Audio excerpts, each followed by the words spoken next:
हमारा यह मीलों और प्रकाश वर्षों तक फैला ब्रह्मांड और ब्रह्मांड में तैरती ये खूबसूरत पृथ्वी और इस पृथ्वी पर फलता फूलता रंगीन जीवन जिसमें कर्म है, कर्म से जन्मा अनुभव है और अनुभव से अर्जित होता ज्ञान है।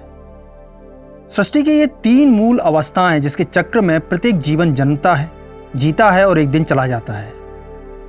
आपके, मेरे और हम सभी के जीवन की तीन मूल अवस्थाओं का यह चक्र का पावर सोर्स या वह केंद्र जिससे यह चक्र घूमता है वह है अर्थ यानी मीनिंग। जैसे आप खुद से पूछिए, आप एक फल को क्यों खाते हैं? आप कोई कार या मोटर बाइक क्यों खरीदना चाहते हैं? आप किसी को बेइंतहा प्रेम या किसी से नफरत क्यों करते हैं? आपको किसी चीज से खुशी या किसी पर गुस्सा क्यों आता है? इस क्यों का एक ही जवाब है और वो है आपको प्रत्येक परिणाम, घटना, जीव या व्यक्ति में एक अर्थ नजर आता है जिससे संबंधित आपके दिमाग में मौजूद ज्ञान या नॉलेज आपको गुस्सा, प्रेम, हंसी, इच्छा, लालच, घृणा जैसे कर्म को जन्म देता है, जिससे होता है आपको एक नया अनुभव जो फिर एक नया अर्थ आपके सामने ले आता है। और इस तरह अर्थ से जन्मी ये तीन मूल अवस्थाओं के चक्र में आपका जीवन लगातार गति करता रहता है। और ये अर्थ जो इस सृष्टि के लाखों अर्थों को तैयार करता है मात्र एक भ्रम है जो सृष्टि के प्रत्येक परिणाम के अस्तित्व को पूरा करते तीन मूल स्तरों अनुकूलनता, आधार और आकृति के आपस में जुड़ने से तैयार होता है। और ये तीन मूल स्तर वे ऊर्जा केंद्र हैं जिन्हें आप चक्रों के नाम से जानते हैं। हमारे भौतिक संसार की रचना और क्रियाविधि को संक्षेप रूप में समझने की यह एक खिड़की मात्र है। चक्रों के इस भाग में हम आपको इस खिड़की के उस पार इस सृष्टि के लाखों करोड़ों अर्थों के परे अस्तित्व के इन तीन मूल स्तरों के करीब ले जाएंगे, जहां आप जानेंगे कि यही तीन स्तर मिलकर लाखों अर्थों में बंटकर इस सृष्टि, इस संसार की रचना कर हमारे कर्मों को तय करते हैं। यदि आप अर्थ को हटा दें तो इस सृष्टि के ये लाखों अर्थ अंत में एक हो जाते हैं, जहां आप जानेंगे कि घास और मांस भोजन के दो अलग अर्थों के रूप में दो अलग जीवों को प्रभावित करता है। परंतु यदि आप इस अर्थ को हटा दें तो अंत में दोनों का एक ही मूल स्वरूप है और वो है भोजन, जो हमारी भूख को संतुष्ट कर हमें शक्ति देता है। लेकिन क्योंकि दोनों भोजन के तीनों स्तरों के बीच बहती ऊर्जा का अलग अलग प्रवाह दो अलग अलग जीवों को प्रभावित करता है, तो ये दो अलग अलग भोजन के रूप में नजर आता है, ना कि अपने मूल स्वरूप में। यदि आप इस प्रवाह को किसी दूसरे रूप में परिवर्तित कर दें तो एक नया अर्थ तैयार हो जाएगा। ठीक इसी प्रकार तीनों स्तरों के बीच बहती ऊर्जा का अलग अलग प्रवाह से इस सृष्टि के लाखों अर्थ जन्मे हैं, जिनमें आपका शरीर और जीवन भी शामिल है। यानी घास ही मांस है और मांस ही घास भी है। राम ही कृष्ण है और कृष्ण ही राम है। ब्रह्मांड ही आप हैं और आप ही ब्रह्मांड हैं। सृष्टि के इन लाखों अर्थों को एक ही परिणाम में और संपूर्ण ब्रह्मांड को इकलौते परिणाम में देखने, महसूस करने की शक्ति आप ही के अंदर 7 मूल चक्रों के रूप में मौजूद है। एक ऐसी शक्ति जिसकी जागृति आपको भयभीत भी कर सकती है और यदि नियंत्रित कर ली जाए तो एक ऐसे शून्य पर लाकर खड़ा कर सकती है जिसके आगे अनंत अलौकिक ज्ञान का मार्ग छुपा है।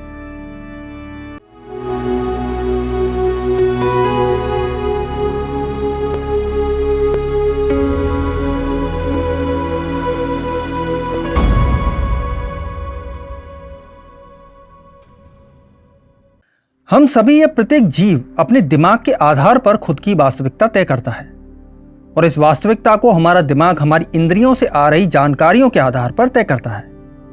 जैसे यह एक सेब का फल है, आपकी आंखें इसकी जानकारी आपके दिमाग तक पहुंचा रही हैं, जिससे आप इसे एक एप्पल के रूप में पहचान रहे हैं। लेकिन एप्पल के रूप में ही क्यों, कोई मैंगो, ऑरेंज या पाइनएप्पल के रूप में क्यों नहीं? ऐसा इसलिए कि इस फ्रूट का अर्थ या मीनिंग एक एप्पल के रूप में ही सभी के लिए मौजूद है। यानी आप चाहे इस फल को किसी भी व्यक्ति के सामने क्यों ना रख दें, यह हमेशा एक एप्पल ही रहेगा। इसे यूनिवर्सल एक्सेप्टेंस या सार्वजनिक वास्तविकता कहते हैं। यानी सृष्टि, संसार के वे सभी अर्थ जो सभी के लिए समान हो, जैसे ब्रह्मांड, पृथ्वी, कुदरत, हवा, पानी, भोजन, खुशी, दुख इत्यादि।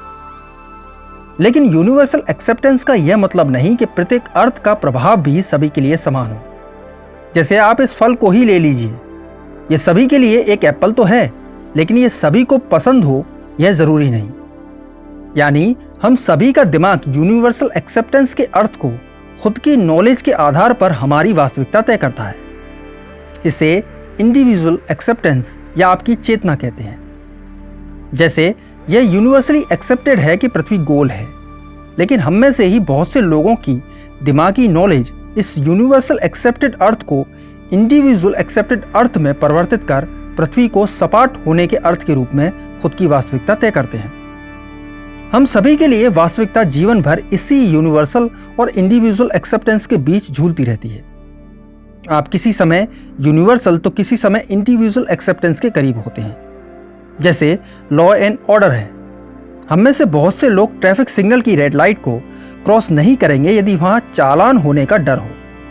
यहां आप यूनिवर्सल एक्सेप्टेंस के करीब होंगे, लेकिन हाईवे पर स्पीड लिमिट को ऐसे इग्नोर करते हैं जैसे वे वहां है ही नहीं।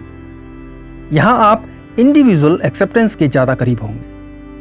लेकिन मैटर ऑफ फैक्ट यह है कि यूनिवर्सल एक्सेप्टेंस सिर्फ इंडिविजुअल एक्सेप्टेंस के आईने का एक प्रतिबिंब है जो सभी के लिए समान हो जाता है। जैसे लॉ एंड ऑर्डर को ही ले लीजिए, वो कुछ लोगों के इंडिविजुअल एक्सेप्टेंस से तैयार हुआ एक प्रतिबिंब है जो सभी के लिए समान है। यानी कोई विचार, कोई फैक्ट, कोई सच या झूठ यदि आप तक है तो वह इंडिविजुअल एक्सेप्टेंस है। लेकिन यदि आप उसे 10, 20, 50 या लाखों करोड़ों लोगों के साथ शेयर करें और वो उस पर यकीन या समर्थन करें, तो उन सभी व्यक्तियों के लिए वह चीज यूनिवर्सल एक्सेप्टेंस बन जाती है। तो हम कह सकते हैं कि ये सृष्टि, ये संसार आपके अपने पराये सुख दुख सारी घटनाएं और ये वर्तमान आप ही के अंदर मौजूद अर्थ से बना प्रतिबिंब है, या आप ही के इंडिविजुअल एक्सेप्टेंस से बना प्रतिबिंब है। यानी जैसा अर्थ आपके अंदर है उसी से संबंधित अर्थ आपकी वास्तविकता बनता है, और यह अर्थ बनता है आपके शरीर के, आपके अस्तित्व को पूरा करते उन ऊर्जा केंद्रों को जोड़ती ऊर्जा के प्रवाह से, जो जंक्शंस या आपके चक्रा कहलाते हैं। यदि आपने चक्रा से संबंधित पिछला वीडियो देखा है तो आप जानते ही हैं कि आपके चक्रा इस सृष्टि के 3 मूल स्तर अनुकूलनता, आधार और आकृति का संयुक्त रूप है, जिनके बीच बहती ऊर्जा का प्रवाह चौथा स्तर अर्थ को जन्म देती है, जिसे मैं और आप इस जीवन और सृष्टि के तमाम अर्थ के रूप में ऑब्जर्व करते हैं। यानी आपके सभी चक्रों के बीच बहती ऊर्जा से जन्मा अर्थ आपके भौतिक ज्ञान के साथ मिलकर आपकी वास्तविकता या आपकी इंडिविजुअल एक्सेप्टेंस यानी आपकी चेतना को जन्म देती है, जो आपको कर्म की 3 अवस्थाओं में बांधती है। और फिर आप जीवन भर इसी चक्र में बंधकर नए नए अर्थ को ऑब्जर्व करते हुए अपने भौतिक ज्ञान को बढ़ाते हैं। प्रत्येक नया अर्थ धीरे धीरे आपके चक्रों के बीच ऊर्जा के नए मार्गों को जन्म देता है, जिसे पाथ अवेकनिंग कहते हैं। जितने पाथ अवेकन होंगे उतने ही अधिक आप उन चक्रों से संबंधित भौतिक अर्थ को ऑब्जर्व कर अपना दिमागी ज्ञान बढ़ा पाएंगे, जो आपको और कर्म करने के लिए बाध्य करते हैं, जो फिर आगे नए पाथ अवेकन करते हैं। और यदि आप किन्हीं 2 चक्रों के बीच सभी पाथ अवेकन कर लेते हैं तो आपके लिए चक्रों की यह अवस्था जागृत अवस्था कहलाती है, जिसे हमने पिछले वीडियो में समझा है। लेकिन यह चक्रों से संबंधित आधा सच है। पूरा सच यह है कि चक्रों के बीच आपके पूरे जीवन में पाथ अवेकनिंग कभी भी रुकती नहीं। यानी चक्रों के बीच ऊर्जा के नए पाथ की रचना इन्फिनिटली आपकी मृत्यु तक जारी रहती है, चाहे आप कितना भी ज्ञान अर्जित क्यों ना कर लें। यानी जीवन में चक्र जागृति की संपूर्ण अवस्था तो है, परंतु सर्वोच्च अवस्था नहीं। उदाहरण के लिए आप संकल्प लें इस संसार की सारी किताबों को पढ़ने का, लेकिन क्या कभी नई किताबों का आना बंद हो सकता है?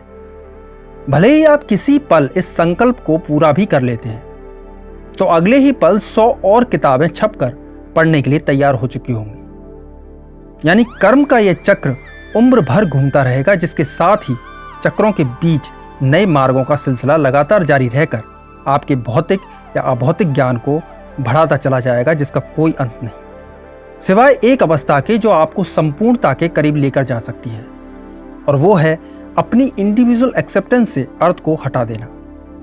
जैसा हमने कहा, आपका इंडिविजुअल एक्सेप्टेंस एक आईने की तरह है, जिसमें चक्रों से बनते अर्थ का प्रतिबिंब आपके भौतिक ज्ञान के साथ मिलकर आपके लिए यूनिवर्सल एक्सेप्टेंस को तैयार करता है, तो यदि आप अर्थ को हटाते हैं तो आपके लिए यूनिवर्सल एक्सेप्टेंस का कोई वजूद ही नहीं रहेगा। आप वह जानने योग्य हो जाते हैं कि कोई भी अर्थ मात्र एक बिंदु से दूसरे बिंदु के बीच बहती ऊर्जा के प्रवाह से जन्मा एक इल्यूजन है। यदि आप इस प्रवाह को बदलते हैं तो अर्थ भी बदल जाता है और इस तरह यह सृष्टि आप ही के शरीर, आप ही की चेतना के द्वारा रचित एक भ्रम बन जाती है। और यह शक्ति छुपी है आपके इन 7 मूल चक्रों के बीच, जिनके आधार पर आप इस सृष्टि के अधिकतर अर्थों को ऑब्जर्व करते हैं। लेकिन इस शक्ति को प्राप्त करना या इस सृष्टि के लाखों अर्थों को एक बिंदु में देख पाने की क्षमता प्राप्त करना इतना आसान नहीं, क्योंकि यह शक्ति आपके चक्रों की जागृति से भी कहीं ऊपर है। और इसके 2 सबसे मुख्य कारण हैं। पहला, आपका जन्म कर्म के लिए हुआ है और कर्म के लिए आपकी इंडिविजुअल एक्सेप्टेंस या आपकी चेतना का होना बेहद जरूरी है, जिससे आप खुद के अनुसार किसी अर्थ को ऑब्जर्व कर अपने यूनिवर्सल एक्सेप्टेंस को जन्म दे सकें। तो आप उस चीज को खुद से अलग नहीं कर सकते जिसका आप खुद एक हिस्सा हो, यानी आपका इंडिविजुअल एक्सेप्टेंस खुद एक अर्थ है। तो आप अर्थ को खुद से अलग कैसे कर सकते हैं?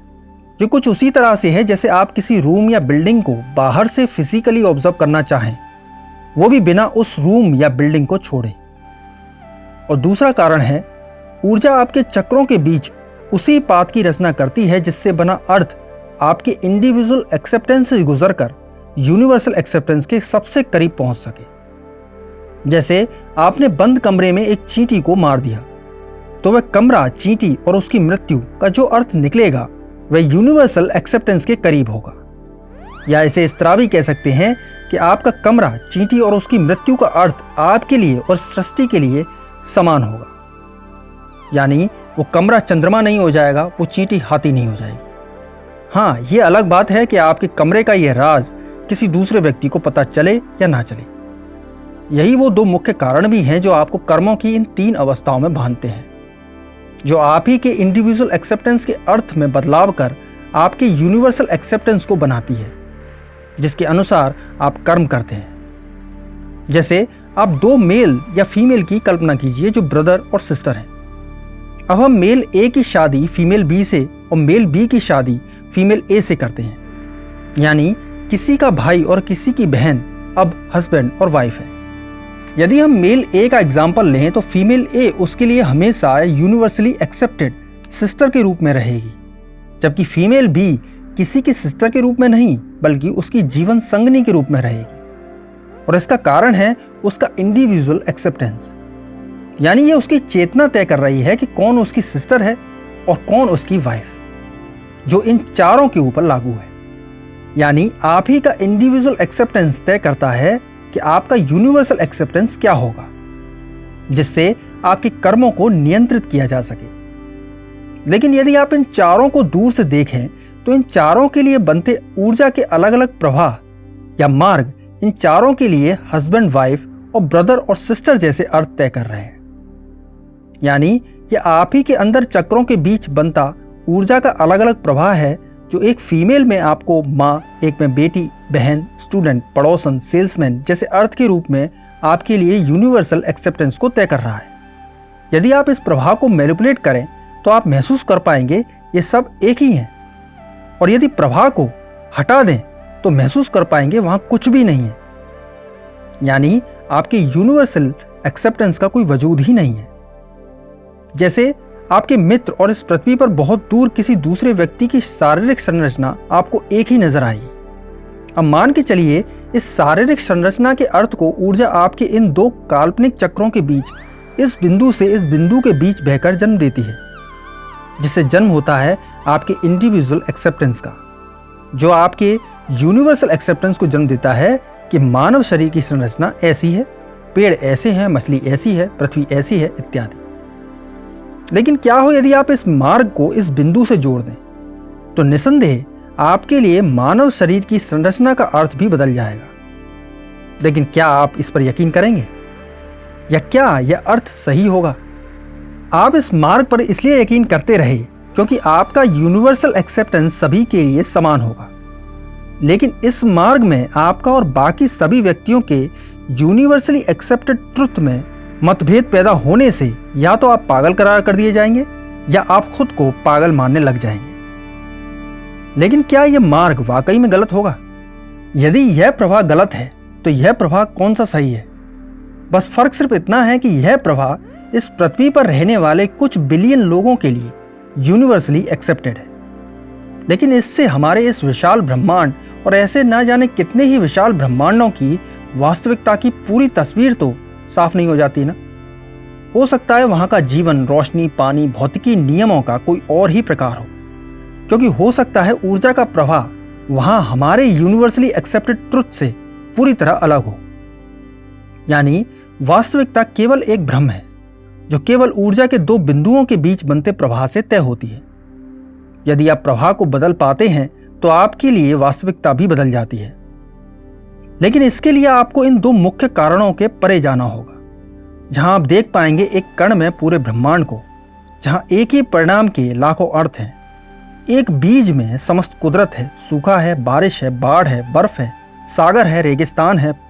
प्रकाश की एक किरण में शाह अंधकार है, प्रचंड चमकीला प्रकाश है, गर्म तपिश है, ठंडा स्पर्श है, उम्मीद है। इस संसार का प्रत्येक जीव, व्यक्ति, पिता है, माँ है, मित्र है, शत्रु है, खुश है, दुखी है, जीता हुआ है, हारा हुआ है। और यदि आप इन सब अर्थों को हटा दें तो यह सृष्टि एक क्षण में कुछ नहीं है। चक्रों की इस अवस्था को प्राप्त करने का सबसे अच्छा और आदर्श उपाय ध्यान है, जिसके 3 स्तर होंगे और प्रत्येक स्तर के 5 खंड। स्तुति यानी प्रे, उस शक्ति की जो इस ब्रह्मांड में बहती है। आह्वान यानी कॉल, उस ऊर्जा के लिए जो आपकी चेतना को या आपकी इंडिविजुअल एक्सेप्टेंस को जागृत कर आपको इस समस्त सृष्टि से जोड़ती है। क्रिया यानी इंस्ट्रक्ट, जहां आप ऊर्जा को गाइड करते हैं अपने ऊर्जा तंत्रों या चक्रों के बीच मार्ग बनाने को। परिवर्तन या चेंज, वह पाथ जो ऊर्जा केंद्रों के बीच अभी अभी बना है। और अर्थ, इस पाथ से निकलने वाला अर्थ जिसे आप अपनी इंद्रियों या दिमाग से महसूस करेंगे। प्रथम स्तर की शुरुआत में आपके दिमाग में अनियंत्रित विचारों की श्रृंखला गुजरेगी, जो कि पूरी तरह सामान्य है, क्योंकि ऊर्जा की क्रिया पर आपका कोई नियंत्रण नहीं। या आपके भौतिक ज्ञान से जन्मे विचार होंगे जो आते जाते रहेंगे। लेकिन जैसे जैसे आपकी ध्यान की गहराई बढ़ेगी, ऊर्जा की क्रिया आपके 7 मूल चक्रों के बीच अनियंत्रित अनजान मार्ग खोलने लगेगी, जिसके परिवर्तन से जन्मा अर्थ अब अनजान और बेतुका नजर आने लगता है। दूसरे स्तर में आप ऊर्जा की क्रिया पर नियंत्रण पाने लगते हैं। अब ऊर्जा आपकी यूनिवर्सल एक्सेप्टेंस के लिए चक्रों के बीच, सटीक बिंदुओं के बीच निश्चित मार्ग ना बनाकर रैंडम और अनिश्चित मार्ग बनाती है, जिससे जन्मे अर्थ को आप अपने इंडिविजुअल एक्सेप्टेंस या आपकी चेतना के माध्यम से इस सृष्टि को हजारों अर्थों में देखने लगते हैं। आपके लिए यह सृष्टि कई आयामों का एक छोटा हिस्सा बन जाती है। आप महसूस करते हैं कि एक छोटे से बीज से जन्मा एक अर्थ पौधे, वृक्ष, फूल, पत्तियों, फलों के रूप में कितने ही नए रंगों में बदल जाता है, और प्रत्येक अर्थ केवल दूसरों को उसके कर्म साधने का जरिया बनता है। जैसे पत्ते का हरा रंग एक कीट के लिए उसके भोजन का अर्थ लिए है, पक्षी के लिए आश्रय का, इंसान के लिए हरियाली का। यानी यदि आप चेतना बदलते हैं तो किसी भी परिणाम का अर्थ भी बदल जाता है। जैसे यदि आप एक चूहे में बदल जाएं तो नोटों की कितनी भी गड्डियां आपके लिए सिर्फ और सिर्फ कुतरने का जरिया रह जाएंगी। आपके 7 चक्रों की जागृति के इस दूसरे चरण में आपको एक ही परिणाम के न जाने कितने ही अनियंत्रित अर्थ नजर आएंगे, जिसका अनुभव वाकई में डरावना और कभी कभी विनाशकारी भी हो सकता है। तीसरे चरण में आपके ध्यान की एकाग्रता अपने चरम पर होगी, जहां ऊर्जा की क्रिया अब अधिक स्थिर हो चुकी होगी। अब आप चक्रों के बीच ऊर्जा मार्गों के रैंडम और अनिश्चित मार्गों को नियंत्रित कर पाएंगे। यानी आपके यूनिवर्सली एक्सेप्टेंस के किसी भी अर्थ को अब आप अपने चक्रों के बीच मौजूद अंतहीन मार्गों में से किसी भी मार्ग में परिवर्तित कर एक नए अर्थ में ऑब्जर्व कर पाएंगे। या सरल भाषा में कहें तो आपके लिए सृष्टि के एक ही परिणाम के लाखों अर्थ और उन अर्थों के लाखों रंग मौजूद होंगे। फर्क सिर्फ इतना है, अब ये सभी अर्थ आपकी इच्छा से नियंत्रित हो रहे होंगे, जो आपको शक्ति देंगे लाखों चेतनाओं की। अब आप में यह ब्रह्मांड होगा जहां ऐसा कोई जीवन नहीं, कोई परिणाम नहीं जिसके जीवन और कर्म को आप ना समझ पाए।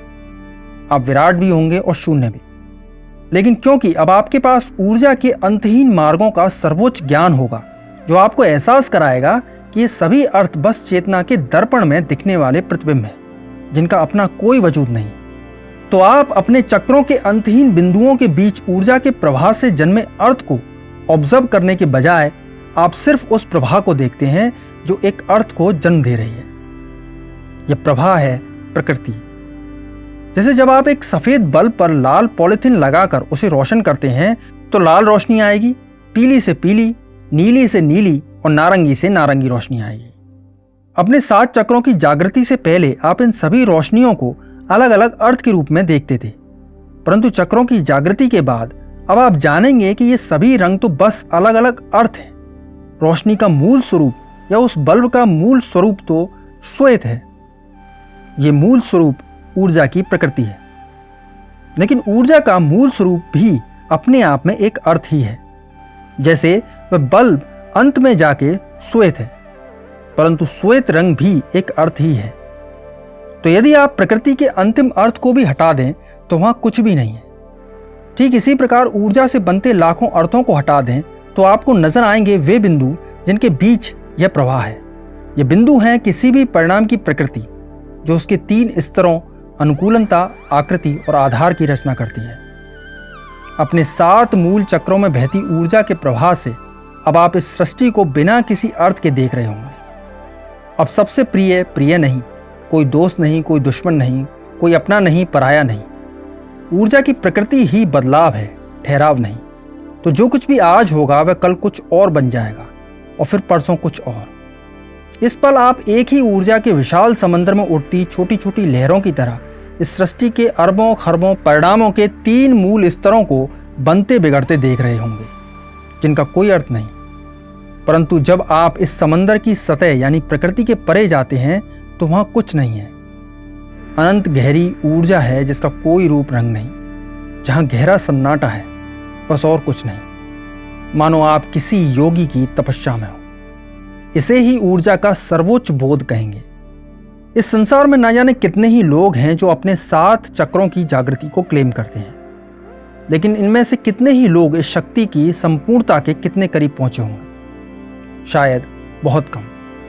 परंतु आपके 7 चक्रों की इस शक्ति का सर्वोच्च ज्ञान और सर्वोच्च बोध तो उस असीम शक्ति का कुछ प्रतिशत ही है जो आपके अंदर है। कल्पना कीजिए यदि आपको अपने सभी चक्रों का संपूर्ण ज्ञान और संपूर्ण बोध हो जाए तो यकीन मानिए आप में और आदि योगी महादेव में कोई अंतर शेष नहीं रह जाएगा।